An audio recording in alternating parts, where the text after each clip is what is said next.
ये सबको मालूम है कि जो भी सत्ता में रहेगा, चाहे वो जितने दावा कर लें, चाहे कांग्रेस जब सत्ता में थी उन्होंने भी अपने संस्थाओं का दुरुपयोग किया, आज बीजेपी वाले हैं ये भी कर रहे हैं। ये हो सकता है कि बीजेपी वाले थोड़ा ज्यादा कर रहे हैं, ज्यादा क्रूडली कर रहे हैं, कांग्रेस वाले थोड़ा छुपा के कर रहे थे।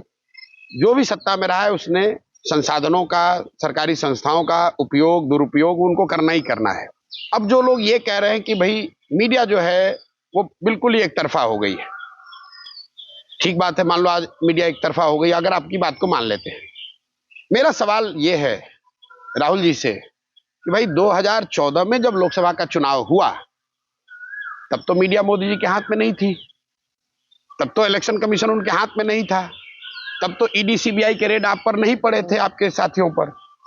उस समय आप चुनाव क्यों हार गए, कैसे हार गए?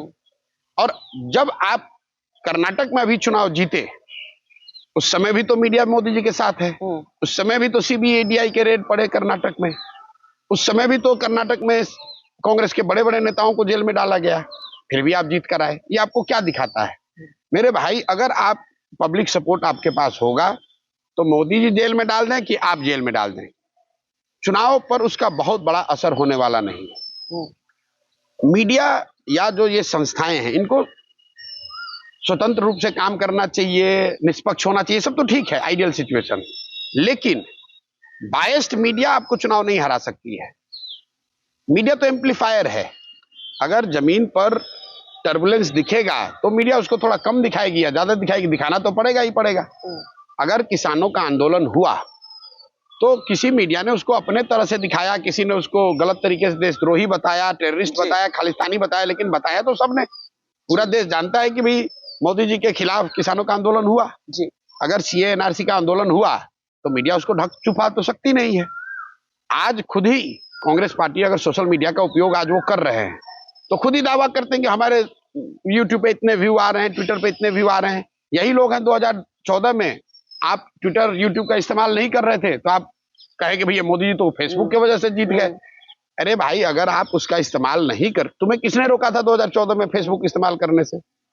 आपको किसने रोका था? आज आप मुझे ये बताइए कि जो इंडिपेंडेंट मीडिया है उस पर जब मार पड़ती है कितने पॉलिटिकल पार्टी और नेता जाकर उसकी मदद करते हैं?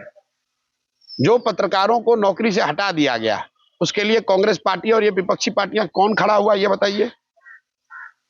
लेकिन आप ये सोचते हैं कि मीडिया अपना रोजी रोटी छोड़कर, अपना गर्दन फंसाकर, उसकी जिम्मेवारी है कि वो आपका नैरेटिव बनाए, आपको सपोर्ट करे। और विपक्ष के नेता होने के नाते आपकी जिम्मेवारी क्या है कि जब कोई मीडिया का साथी, बीजेपी उसको विक्टिमाइज करती है, आपको भी तो खड़ा होना चाहिए।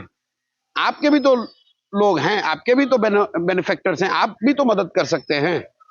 कांग्रेस पार्टी अपने खर्चे के लिए या कोई भी जो विपक्ष पार्टी है वो पैसे आज इकट्ठा कर रही है कि नहीं, कम या ज्यादा? तो भाई उनमें से कुछ लोगों की मदद से आप मीडिया की ही मदद कर लेते। लेकिन ये मीडिया के साथी अपने से लड़के, अपना यूट्यूब बनाकर, अपना कोई आया मदद करने, कोई मदद नहीं कर रहा, लेकिन वो ये सोचते हैं कि देश संभालने की जिम्मेवारी आपकी है, नैरेटिव बनाने का आपको हमारे साथ खड़ा होना चाहिए। इट्स लाइक, मतलब why are you playing the victim यार? You have been in the power, you did not created the system which was foolproof like it is say in countries like states where nobody could hijack it. Now that partially or otherwise or more it has been hijacked, you are crying foul. भाई, booth पहले भी तो लूटे जाते थे। Election commission, हम लोगों ने देखा है, मतलब जो लोग यहाँ बिहार जैसे राज्यों में, यूपी जैसे राज्यों के पॉपुलर लीडर होने का दावा करते हैं, सच्चाई ये है कि आधी से ज्यादा उनकी पॉपुलैरिटी बंदूक के बल पर बूथ लूट के बनाई जाती थी। उस समय इलेक्शन कमीशन इंडिपेंडेंट दिख रहा था आपको, उस समय आपको संस्थाओं का दुरुपयोग नहीं दिख रहा था। आरजेडी बिहार में कैसे चुनाव 90 के दशक में जीतती थी ये लोगों को नहीं पता है। उस समय आपको संस्थाएं स्वायत्त दिखती थी, आज आप बाप बाप कर रहे हैं। मैं ये नहीं कह रहा हूं कि आज जो ये कर रहे हैं सही है, ये गलत है, लेकिन आपने भी तो यही किया है भाई, तो पब्लिक क्यों आपकी बात मान लेगी?